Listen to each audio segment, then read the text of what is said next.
যে বিষয়টা নিয়ে আজকে আলোচনা করব, আমরা ইতিমধ্যে আলোচনা করার চেষ্টা করছিলাম।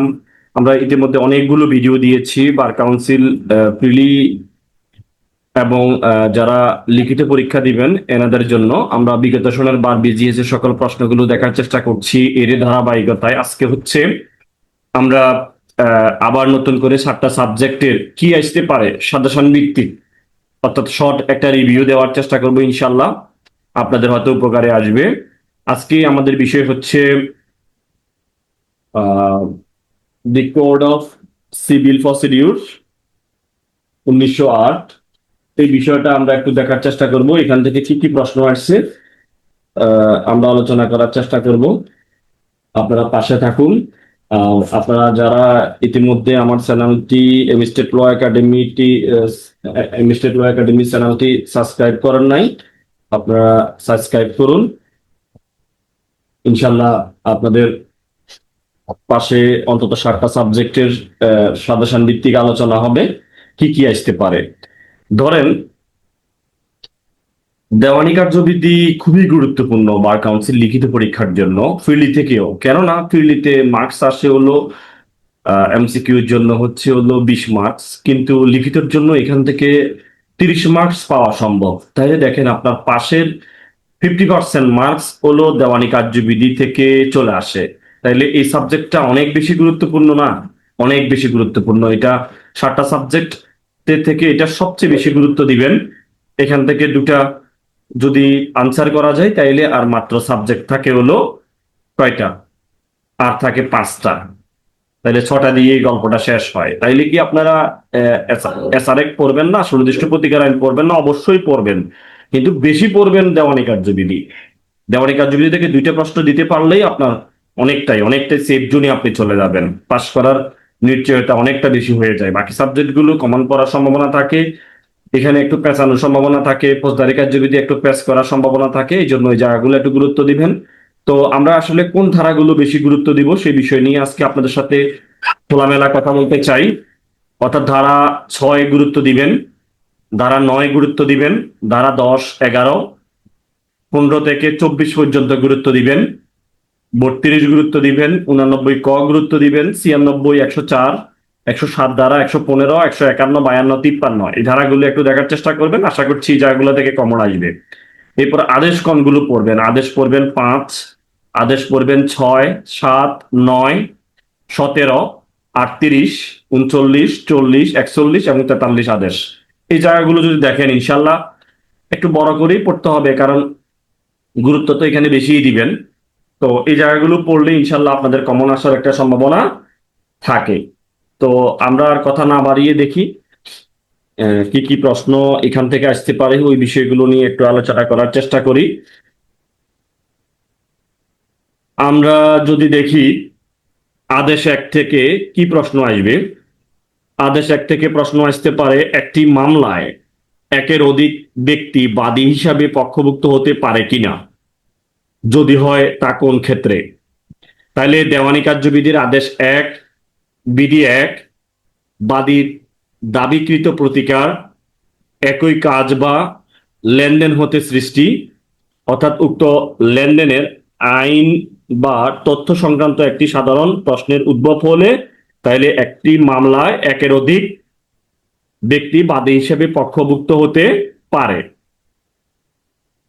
এরপরে আমরা দেখার চেষ্টা করি যে আপনার যেটা রিপ্রেজেন্টেটিভ সুট, অর্থাৎ এক আদেশের 8 বিধিতে যেটা বলা হয়েছে সেটাই রিপ্রেজেন্টেটিভ সুট, অর্থাৎ দেওয়ানি কার্যবিধি অনুসারে আদেশ 1, বিধি 8, অর্থাৎ বহু লোকের কোনো বিষয় একই স্বার্থ থাকলে আদালতের অনুমতি সাপেক্ষে এক বা একাধিক স্বার্থ সংশ্লিষ্ট ব্যক্তি সকলের পক্ষে মোকদ্দমা দায়ের করতে পারে বা লিখিত জবাব দাখিল করতে পারে। ঠিক আছে?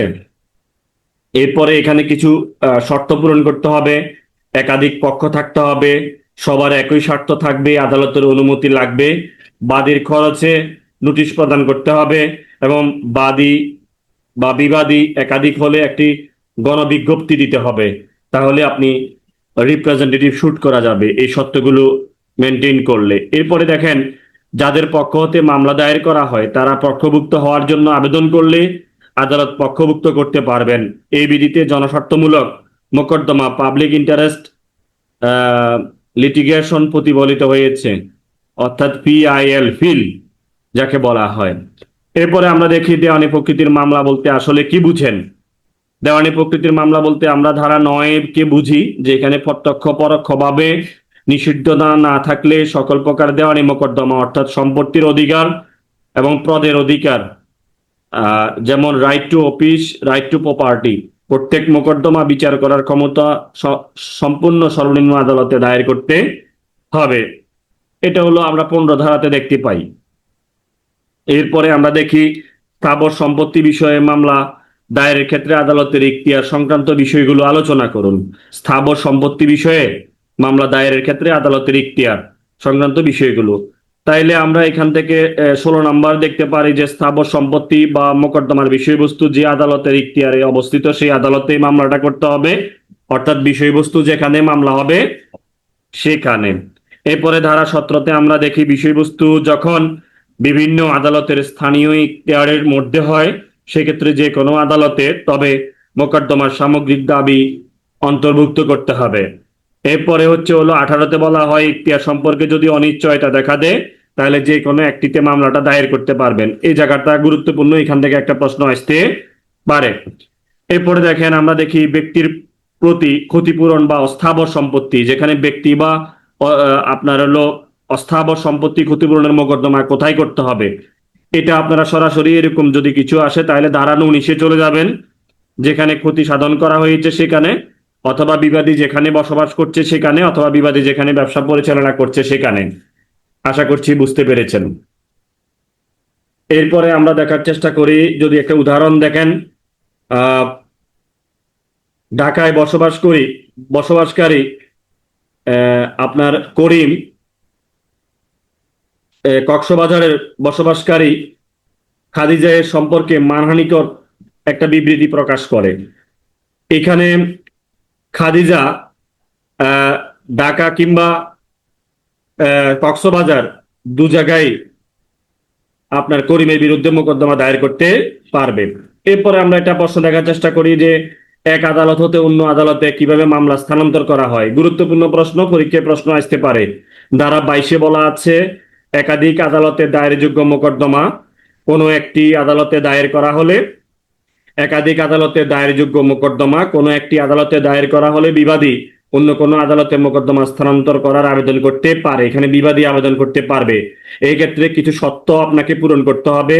আপনাকে অবশ্যই অপর পক্ষকে নোটিশ দিতে হবে এবং সেটা প্রথম সম্ভাব্য সুযোগে অথবা বিচার্য বিষয় নির্ধারণের সময় বা পূর্বে।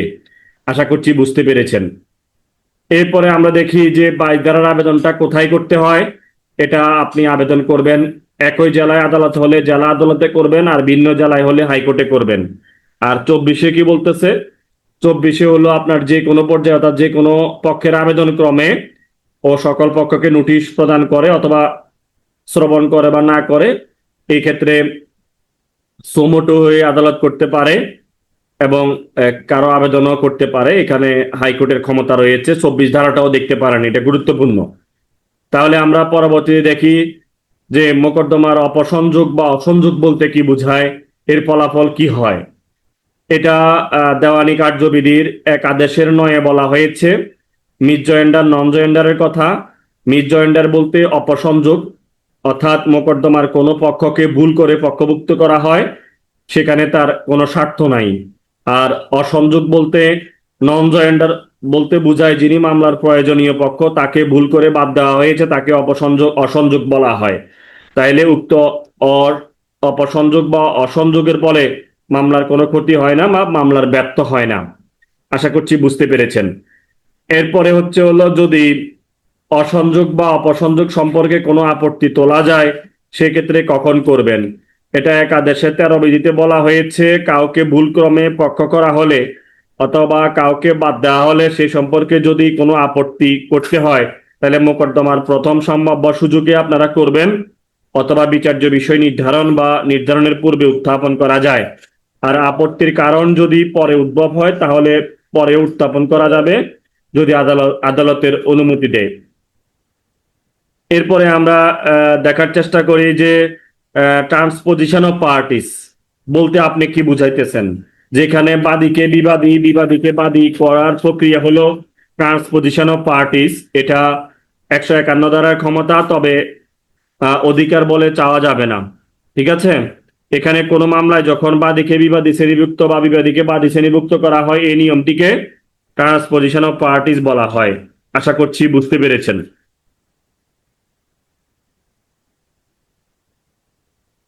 এরপরে দেখেন, করিম একটি ভূমির দখলে আছে। করিমকে বাদ দিয়ে করিমকে বাদ দিয়ে খাদিজা অন্যান্য ব্যক্তিকে বিবাদী শ্রেণীভুক্ত করে উক্ত ভূমিতে শর্ত ঘোষণার ডিগ্রি বা খাস দখল প্রাপ্তির জন্য মামলা দায়ের করলে এখানে খাদিজা এর প্রতিকার, আপনার করিমের প্রতিকার কি? তাহলে করিমের কি প্রতিকার আছে এখানে আমরা একটু দেখার চেষ্টা করি। করিম এক আদেশের 10 বিধি অনুসারে আবেদন করতে পারবে, অর্থাৎ মোকদ্দমার যে কোনো পর্যায়ে স্বার্থযুক্ত যে কোনো ব্যক্তি পক্ষভুক্তির আবেদন হইতে পারে এক আদেশের 10 বিধি অনুসারে। ঠিক আছে? আদালতের নিকট যদি যুক্তিসঙ্গত বলে মনে হয় উক্ত ব্যক্তির নাম যুক্ত করার নির্দেশ দিতে পারে। এরপরে আমরা চেষ্টা করি, করিম খাদিজের বিরুদ্ধে চুক্তি প্রবলের একটা মামলা দায়ের করে। এখন গণেশ ওই মোকদ্দমার সম্পত্তিতে সত্য দাবি করে বিবাদী হিসাবে শ্রেণীভুক্ত করার দরখাস্ত দাখিল করে। উক্ত দরখাস্তের গ্রহণযোগ্যতা নিরূপণ করুন। তাহলে এখানে উক্ত আবেদনটি গ্রহণযোগ্য নয়, কারণ কোন চুক্তি বলবৎ বা মোকদ্দমার চুক্তির পক্ষগণ আবশ্যকীয় পক্ষ, ওই মোকদ্দমার কেউ যদি চুক্তিভুক্ত সম্পত্তিতে শর্ত দাবি করে পক্ষভুক্ত হতে চায়, তাহলে পক্ষভুক্ত করা যাবে না। এরূপ মামলায় শর্তের বিষয় সিদ্ধান্ত গ্রহণের কোনো সুযোগ নেই। আদেশ 1 বিধি 10 অনুসারে পক্ষভুক্তির জন্য নিম্নোক্ত শর্ত পূরণ করতে হয়, অর্থাৎ যার বিরুদ্ধে মোকদ্দমার বিষয়বস্তু জড়িত তার বিরুদ্ধে কোনো প্রতিকার অধিকার থাকতে হবে এবং চূড়ান্ত নিষ্পত্তির জন্য তার উপস্থিতি প্রয়োজন হবে, কিন্তু উপরোক্ত ঘটনায় চুক্তি বদলের মামলায় অধিকার পক্ষদের মধ্যেই সীমাবদ্ধ। সুতরাং তৃতীয় ব্যক্তি গণেশকে পক্ষভুক্ত করা যাবে না। এই ক্ষেত্রে আপনার করিম এবং খাদিজার মধ্যে দায়েরকৃত মোকদ্দমায় গণেশ হলো এর প্রতিকারটাই হলো ভিন্ন। আশা করছি বুঝতে পেরেছেন। তাহলে আমরা কি বুঝলাম? করিম খাদিজা এর বিরুদ্ধে একটা চুক্তি প্রবলের মামলা দায়ের করে। এই ক্ষেত্রে গণেশ ওই মোকদ্দমা সম্পত্তিতে শর্ত দাবি করে বিবাদী হিসেবে শ্রেণীভুক্ত করার দরখাস্ত দাখিল করে, অর্থাৎ সে তাহলে কি করবে না, তার আবেদনটি গ্রহণযোগ্য হবে না। এরপরে দেখেন, করিম একটা মামলা চলমান থাকা অবস্থায় খাদিজার নিকট থেকে নালিশি জমি ক্রয় করে। পরবর্তীতে খাদিজা ওই মামলায় গণেশের সাথে সমঝোতার লক্ষ্যে ষোলনামা দাখিল করে। এই ক্ষেত্রে আপনার করিম খবর পেয়ে তাকে মামলার পক্ষভুক্ত দরখাস্ত দিয়ে বলে যে তাকে পক্ষভুক্ত করা না হলে সে ক্ষতিগ্রস্ত হবে।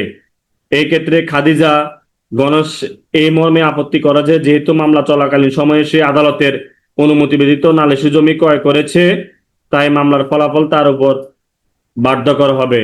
এই ক্ষেত্রে করিমের দরখাস্ত মঞ্জুরযোগ্য কিনা? আসলে এই ধরনের প্রশ্নের উত্তরে আমরা কি লিখব, যে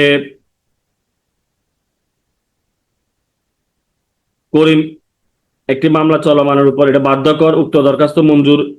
তাহলে আমরা এখানে কি লিখব, যে করিমকে পক্ষভুক্ত ব্যতীত কার্যকর রায় প্রদান করা সম্ভব হবে না, কারণ করিম উক্ত মামলার অর্ডার 1, আদেশ 1 এবং বিধি 9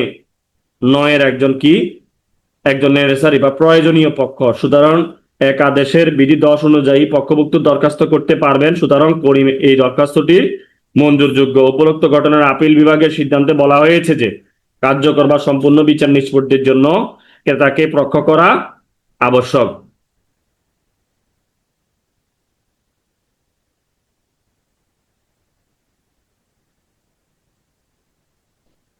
এরপরে আমরা একটু দেখার চেষ্টা করি যে করিম তার নালিশি সম্পত্তিতে শর্ত ঘোষণার মামলা দায়ের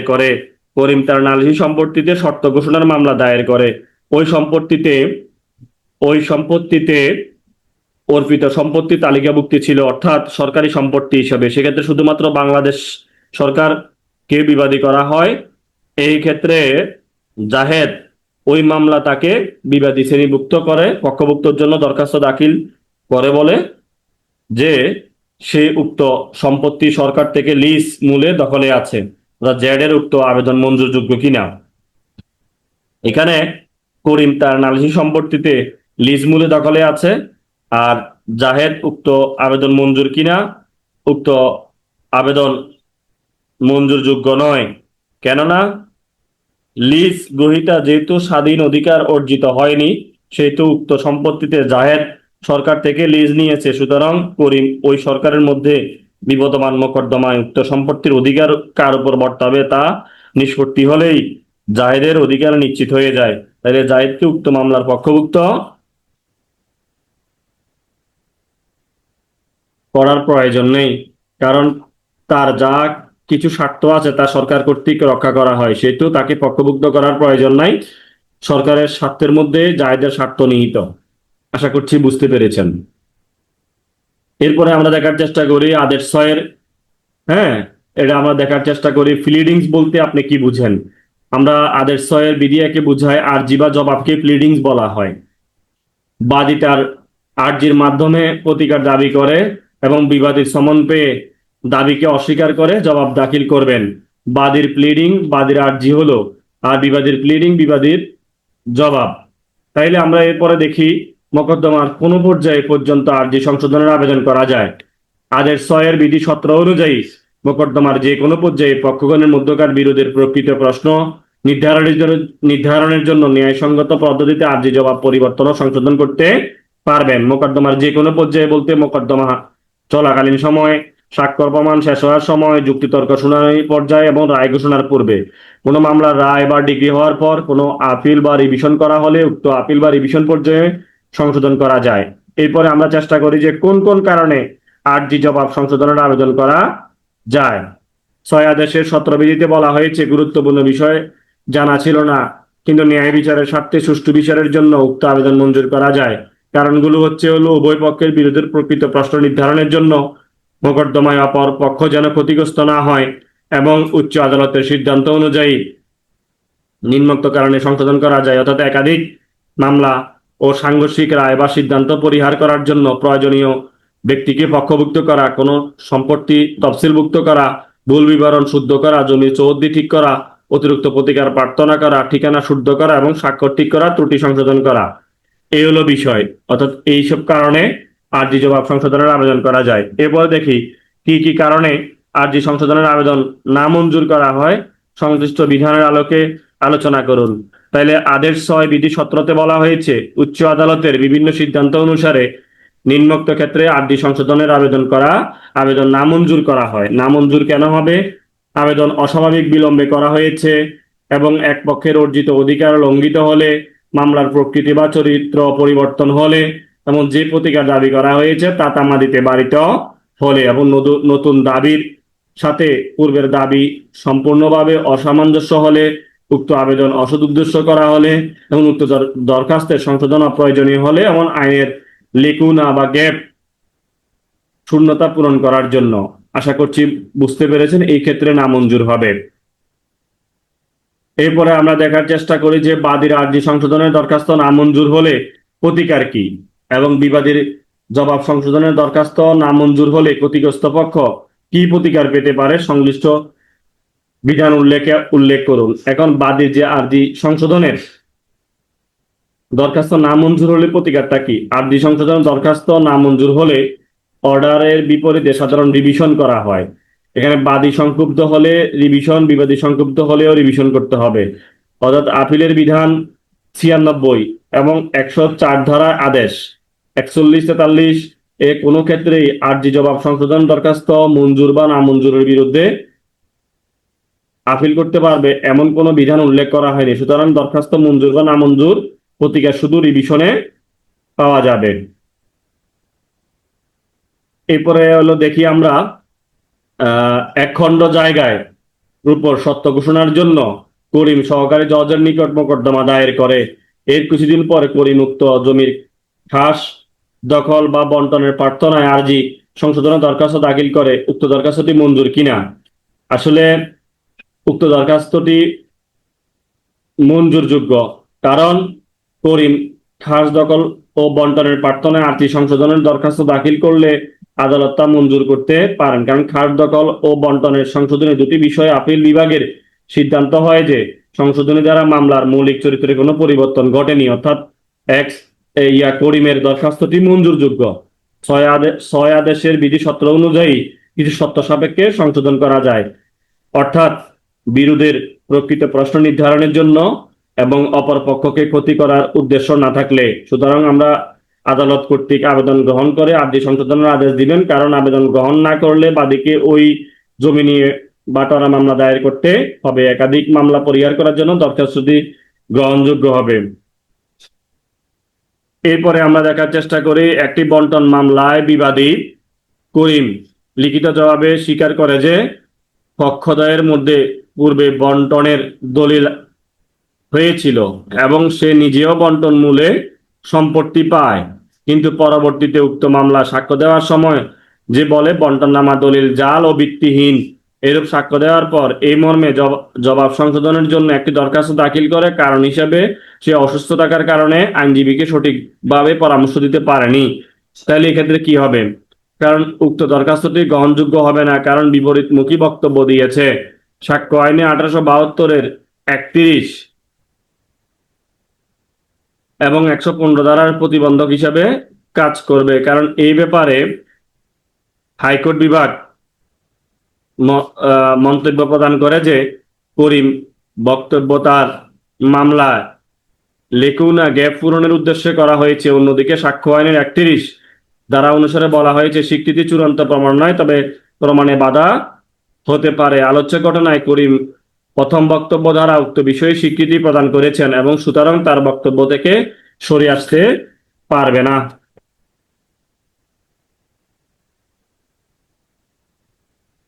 এরপরে আমরা দেখি করিম একটি মামলায় তার পক্ষে ডিক্রি পায়।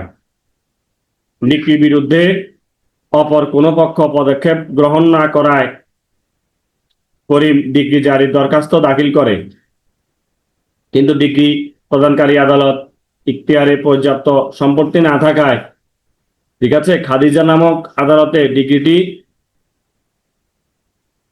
জারির জন্য প্রেরণ করে। পরবর্তীতে ডিক্রিটি উল্লেখিত সম্পত্তি তফসিলে ভুল থাকায় করিম ডিক্রি জারি আদালতে উক্ত ভুল সংশোধনের দরখাস্ত করে। উক্ত দরখাস্তটি মঞ্জুরযোগ্য নয়, কারণ জারি আদালত আবেদন রায় ডিক্রি সংশোধন করতে জারি আদালত কোনো আবেদন রায় ডিক্রি সংশোধন করতে পারে না। যদি কোনো ইখতিয়ার বহির্ভূত ডিক্রি দিলে অবৈধ হলে সেক্ষেত্রে পারবে। এরপরে আমরা দেখি একটি পক্ষ কিভাবে আর্জি দাখিলের মাধ্যমে মোকদ্দমা দায়ের করেন। তাইলে 26 আদেশ 26 এবং আদেশ 4 বিধি 1 অনুসারে আর্জি দাখিলের মাধ্যমে মোকদ্দমা দায়ের করতে হয়। আর্জি দাখিল হলে আদালতের নিকট আর্জি পরীক্ষা করার জন্য প্রাথমিক দায়িত্ব সেরেস্তাদারের উপর কোর্ট ফি দেওয়া হয়েছে কিনা যাচাই করে রেজিস্ট্রার কমিক নঙে লিপিবদ্ধ করবেন। আর্জির সাথে কি কি দলিল দাখিল করতে হয়, উক্ত দলিল দাখিল না করলে আইনগত ফলাফল কি, যেসব দলিলের উপর নির্ভর করে মোকদ্দমা দায়ের করা হয়। তাহলে আদেশ 7 বিধি 14 সকল দলিল আর্জি পেশের সময় দাখিল করতে হবে ও নথিভুক্ত করার জন্য একটি নকল আদালতে জমা দিতে হবে। দাবি সমর্থনে প্রমাণ হিসাবে দলিলের উপর নির্ভর করে উক্ত দলিলের তালিকা প্রস্তুত করে আর্জির সাথে সংযুক্ত করতে হবে। আর আয়ত্ত না থাকলে দলিলটা, তাহলে আদেশ 7 বিধি 15 অনুযায়ী দখলে বা আয়ত্ত না থাকলে কার দখলে আয়ত্তে আছে এমন একটা বিবৃতি সংযুক্ত করতে হবে।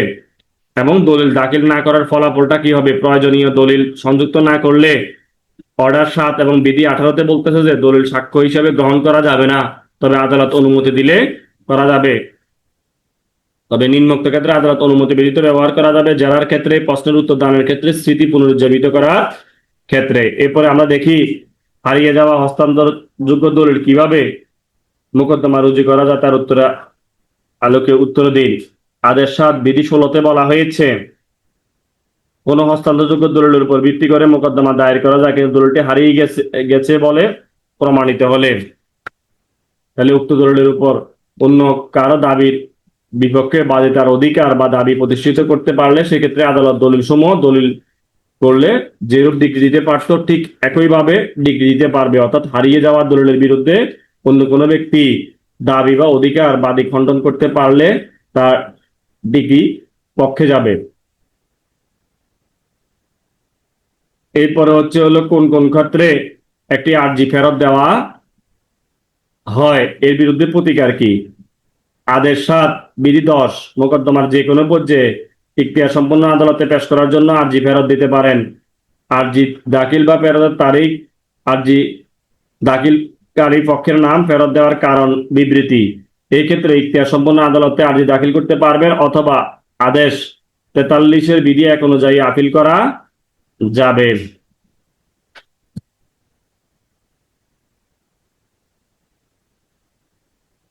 এরপরে হলো করিম, একটি ঘোষণামূলক মোকদ্দমা আদালত আদেশের তারিখ থেকে অনধিক 21 দিনের মধ্যে অপর্যাপ্ত কোর্ট ফি সরবরাহ করতে ব্যর্থ হলে আর্জি খারিজ হবে মর্মে আদেশ দেয়। বাদী উক্ত আদেশের 24তম দিনে একটি দরখাস্ত দিয়ে তার জটিল রোগের কারণে সময়মতো কোর্ট ফি প্রদান করতে পারেনি মর্মে কোর্ট ফি জমা দিতে অতিরিক্ত 3 দিন সময়ের প্রার্থনা করে দরখাস্ত দাখিল করে উক্ত দরখাস্ত দাখিলের গ্রহণযোগ্যতা নিরূপণ করুন। তাহলে দরখাস্তটি গ্রহণযোগ্য কি হবে না? এখানে উপরোক্ত 21 দিনের বিধান হচ্ছে হলো ম্যান্ডেটরি প্রভিশন। অর্ডার 7 বিধি 11-তে উল্লেখ আছে, এটি ভঙ্গ করলে আদালত সময় বৃদ্ধি করতে পারে না, অর্থাৎ দরখাস্তটি গ্রহণযোগ্য হবে না। বিধি 11 এর মধ্যে শেল উল্লেখ থাকায় আর্জি খারিজ করে আদালতের জন্য বাধ্যতামূলক। এরপরে আদেশ করিম, একটি আদালতে শর্ত ঘোষণার মোকদ্দমা দায়ের করেন কিন্তু মোকদ্দমা মূল্যমান অপর্যাপ্ত হয় উক্ত আদালত পর্যাপ্ত মূল্যমান সংশোধনের জন্য 21 দিনের সময় প্রদান করেন, কিন্তু 21 দিন সময়ের মধ্যে সংযুক্ত পক্ষের কোনো প্রতিকার আছে কি? থাকলে কি প্রতিকার আছে, যেমন যেখানে আপিলের বিধান নাই সেখানে রিভিশন দায়ের করতে হবে। আলোচ্য ঘটনায় পর্যাপ্ত মূল্যমান সংশোধনের জন্য 21 দিন সময় প্রদান করা হয়েছে, সুতরাং এই সময়ের মধ্যে সংশোধন করা বাঞ্ছনীয়। কোনো পক্ষ আদালত উক্ত আদেশে সংক্ষুব্ধ হলে আপিল দায়ের করতে পারবে না, কিন্তু রিভিশন দায়ের করতে পারবে। এই ক্ষেত্রে 115 ধারা অনুসারে জেলা জজ আদালতে রিভিশন দায়ের করতে পারবে এই আদেশের বিরুদ্ধে। এরপরে আর্জি প্রত্যাখ্যানের দরখাস্ত মঞ্জুর বা নামঞ্জুরের আদেশের ফলাফল কি হতে পারে বিধান উল্লেখে উত্তর দিন। আর্জি প্রত্যাখ্যান দরখাস্ত ফলাফল কি? আদালত নিজ উদ্যোগে বিবাদী আবেদন ক্রমে আর্জি প্রত্যাখ্যান নাকচ খারিজ বাতিল করতে পারেন। আদালত আর্জি খারিজের আদেশ দিলে বিবাদী আর্জি খারিজের দরখাস্ত মঞ্জুর করলে তাইলে 2-2 বলতেছে এটা ডিগ্রি হিসেবে গণ্য হবে এবং 96 ধারা অনুসারে ডিগ্রির বিরুদ্ধে আপিল করা যাবে। অর্থাৎ অর্ডার 7 বিধি 13 অনুযায়ী নতুন আর্জিও দাখিল করতে পারবেন। আর্জি প্রত্যাখ্যান দরখাস্ত মঞ্জুর বা নামঞ্জুরে কি করতে পারবেন? উনি আপিল করতে পারবে এবং নতুন করে আর্জিও দাখিল করতে পারবে। বিবাদী উক্ত নামঞ্জুর আদেশের বিরুদ্ধে রিভিশন করতে পারবে।